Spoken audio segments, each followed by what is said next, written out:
Breaking news for your home. Wayday. Wayfair's big sale is almost here, and you can score the best deals in home. Like up to 80% off everything home. Yes, you heard that right. 80% off with free shipping on everything. Plus surprise flash deals all Wayday long. We're talking outdoor furniture and essentials, rugs, and more. All at Wayfair, and all up to 80% off during Wayday. Shop Wayfair's Wayday from April 25th through 27th. Wayfair, every style, every home.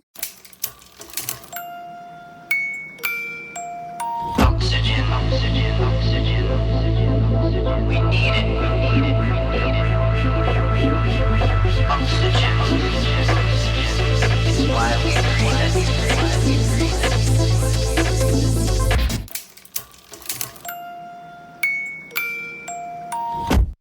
Hey everyone, welcome back to another episode of Small Business Stories. You know me in the squeaky voice, Dr. LL, Laura Lynn Mears, founder of Steeris and host of the show.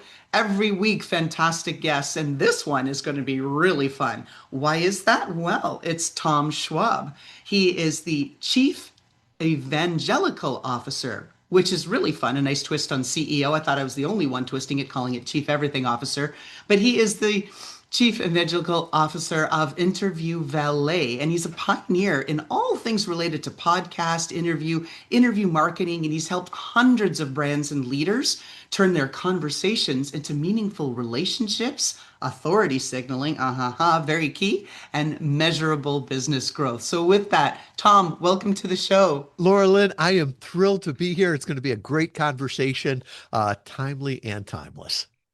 Well, you get it, right? It's about a conversation. So let's just start right in there and say what makes a podcast interview move beyond an interview to conversation and move beyond conversation to something compelling enough that people want to download and bring into their eardrums to listen to. What makes it good? What makes it bad? Well, we all listen to podcasts too. And there's some that we listen to for entertainment, right? And those are one, but there's other ones that we're listening to solve problems. And I think that's the most important thing that people can do, right? Talk about the problem you solve, talk about your story on how it supports that view, right? And really give insights there, share your experience. That's what makes it powerful. And to really start with the end in mind, right? What do you want people to understand? What do you want them to feel? What do you want them to believe? And then at the very end, what do you want them to do after they hear you? Because if not, it's just making noise. Now, something you shared with me at the beginning of the show, which I want to dive right in, is that I love that your team analyzes every interview. Talk about the metrics that you do look at and talk about why this is so important and how it fosters continuous improvement and really a path towards excellence when it comes to podcast conversations. Marketing has to have a feedback loop. And so many people that do podcast interviews and call it marketing, it's just an expensive hobby. And then they wonder why it doesn't work. So what is that feedback loop, right? After the interview, your friends and family will tell you it was a great interview. Even the host might say, oh, it was nice, right? It was great. That's not actionable. So one of the things we've done for all of our clients for over a decade is give them actionable, truthful feedback after the interviews. And it used to be me listening to it and then giving them a video back. And now the team has this 21-point analysis they do. So after this interview, my team is going to listen to it and they're going to say, Tom, you talked 17% faster than the host, right? You may want to slow it down. Your longest monologue was 3.5 minutes, right? You may want to tighten up those true false questions. Or even things like you use this jargon word, or you gave this great story, but you never put the moral to the story at the end. You never told people what it meant for them. So all of those things, because what we're trying to do is help thought leaders, brands get out there and use podcast interviews as a marketing channel, right? To get better results from it, not just to make more noise. And I love that on lots of levels because it is all about continuous improvement and how do you get better. number one. But number two, as someone who's entering the realm of invisibility decoding, this is what I'm doing, a fancy way for trying to figure out why it is that brands and or individuals who are posing and becoming the brand, or maybe shifting from whatever they did in their career in their early days to now they're an author, a coach, some other thought leader, helping them figure out what is noise versus signal, because it is all about that. How do you create a level of authority and how do you build trust? And it starts with all of the messaging that you're using, your tone, the representation around it, all of the language, how you're positioning it, which social channels and vehicles that the message is getting out. So Interview Valet is really filling, I think, a very critical niche right now that's much needed to build authority for brands. Talk about that and what kind of successes you're seeing with Interview Valet. Yeah, so we've done this for over a decade now. And it was always people wanted to talk to their ideal clients, right? They knew that when they talked to the right people, they got business from it, right? A very simple, understandable marketing tactic, right? So getting them in front of the right audience so they can tell their point of view, tell their background, really attract the right people. And we believe that marketing should be a magnet to attract the right people and repel the wrong ones, right? It's very inefficient to do it as a megaphone. You can spend lots and lots of money that way. And then a couple of years ago, about 2024, it became clear that we weren't just talking to our ideal clients anymore. We were talking to the AI that refers them, right? And when you start talking about authority, people used to say, well, search engine optimization, so I can get in that front page of Google. Well, the world has changed and people are now asking their AI for recommendations. And it's not a list of 20, it's usually one or two.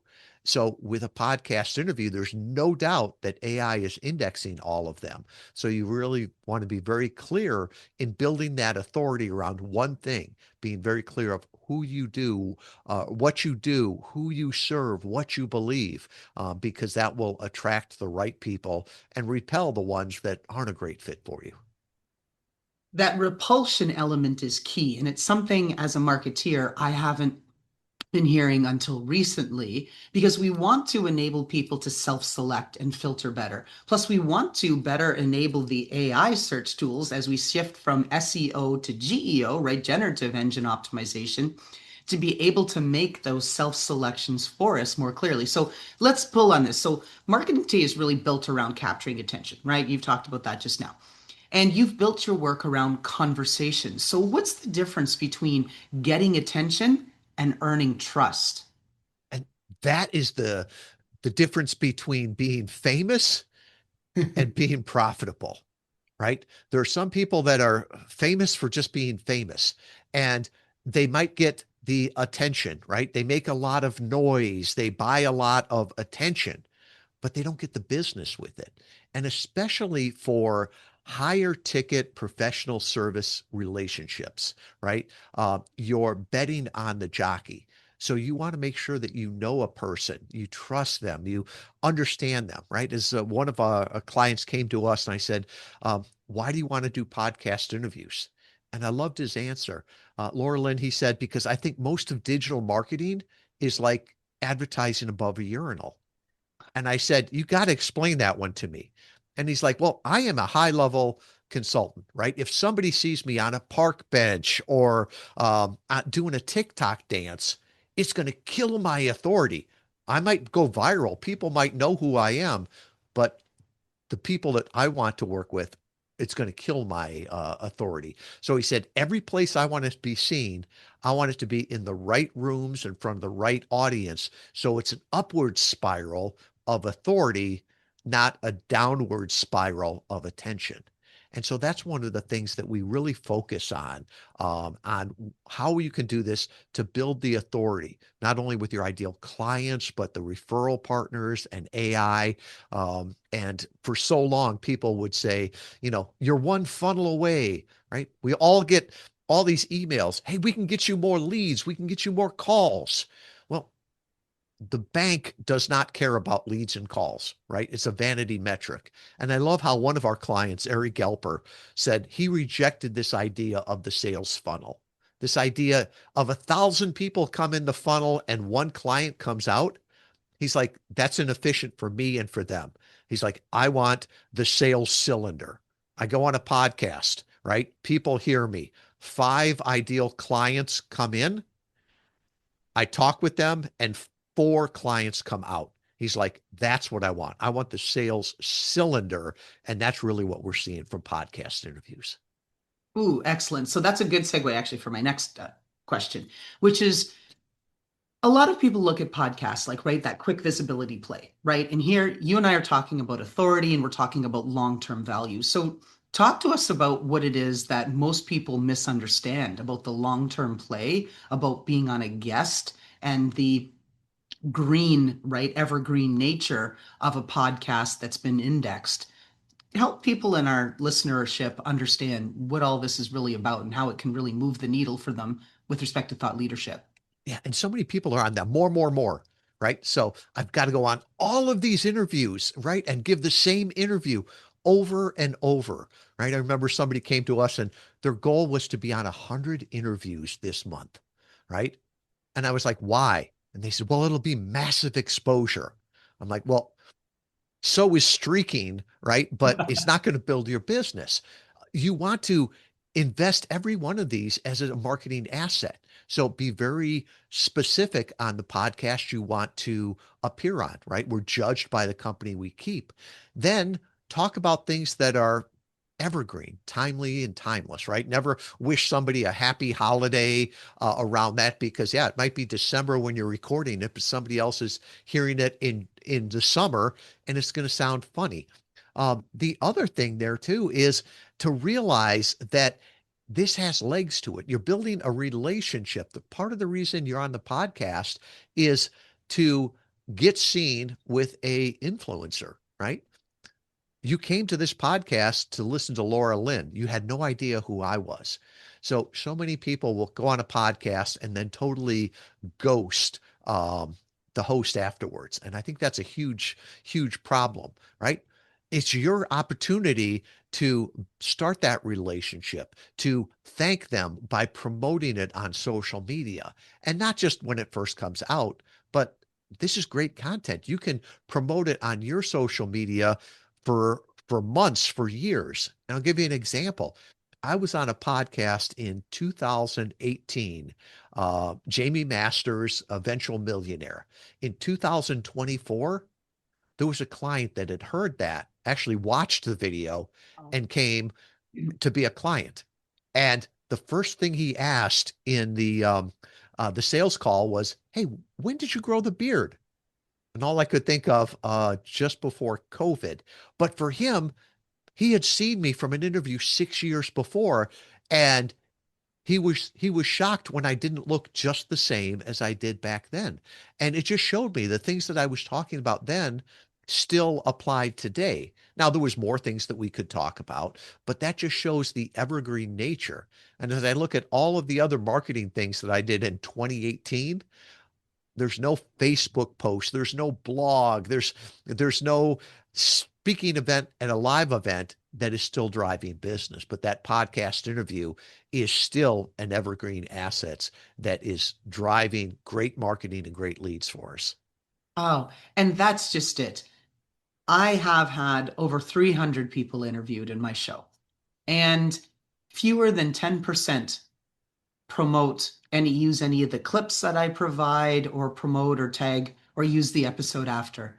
And I often wonder, well, what is the point then of you coming on the show if it's not for self-promotion and growth so we can amplify each other's reach by leveraging and tapping each other's networks, right? Like that's a lot of it. It's great conversation. It's fun. Don't get me wrong. Like I love it. I always learn something from every guest, but that is part of the end game.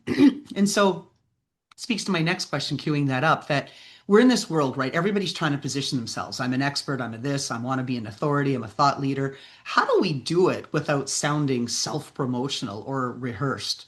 Well, if you call yourself a thought leader, an expert, or whatever, it doesn't count, right? And it doesn't count with the AI either, because they're no longer looking at what you say about yourself on your podcast, right? Nobody cares about that, and they're not indexing that. But if you go to like Chat GPT and look at sources, they're saying, what does Wikipedia say about you? What does Amazon say about you if you've got a book? And then it's all long form collaborative content. So I think some of it is the transfer of authority from other places you've shown up. That could be podcast hosts, that could be keynote speaking, that could be, as seen on television, wherever it is, it's all of those authority signals right there. And then the other thing is to give thought leading thoughts, right? Not just rehashing other people's or giving the same interview over and over and over. And there's a lot of people in this world that are saying, "Oh, the secret is just go out there and tell your story." Right? Tell your story and everybody will flock to you. The truth is, nobody cares about our story, right? Years ago, I had a client, previous company, that said, "You guys are just like Preparation H." Oh, And I laughed. I'm like, "Excuse me?" He's like, "No, it's a compliment, right? You came recommended. You gave me fast relief." And I'm like, I guess so, right? I guess we are like hemorrhoid cream, because the idea is nobody cares about our story. Nobody cares about our service or our product. They care about their problem. And if we can show that we understand their problem, can solve their problem, have solved it for other people, that's what builds the authority. That's what builds the thoughts. And that's what gets you noticed, not just saying your same story on your platform over and over. exactly. Amen. And so, Tom, a few times you've talked here about relationships, right? Because relationships drive revenue. What are the subtle behaviors that turn a podcast interview slash evolved to a conversation into a real relationship, a business relationship? I'll try that again without the cough drop choking me down, but turn them into a business relationship versus, okay, just another interview. Like, what kinds of things should hosts and guests do in their behaviors to really drive it towards new business opportunities? Yeah, and you are so right. Relationships are the ultimate currency, and especially as you're looking for better clients, more profitable clients, right? This idea of high ticket sales, I'm just going to scale it up. No, that's totally different, right? High value is basically relationships, right?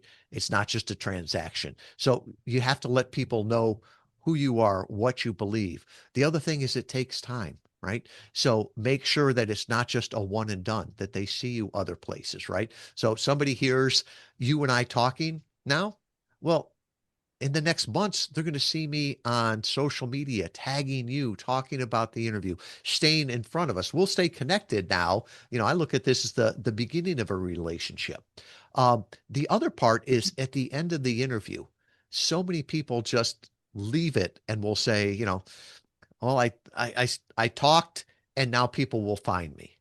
No, you've got to give them the next step and make it easy, right? And every digital marketer tells you one call to action.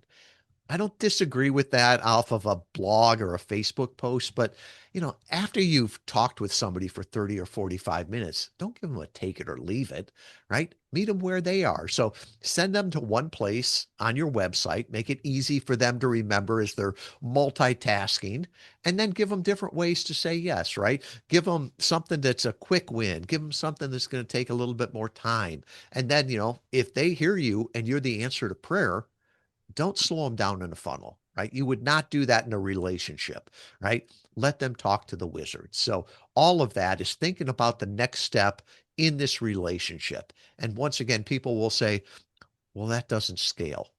Well, remember, we're not going for the sales funnel.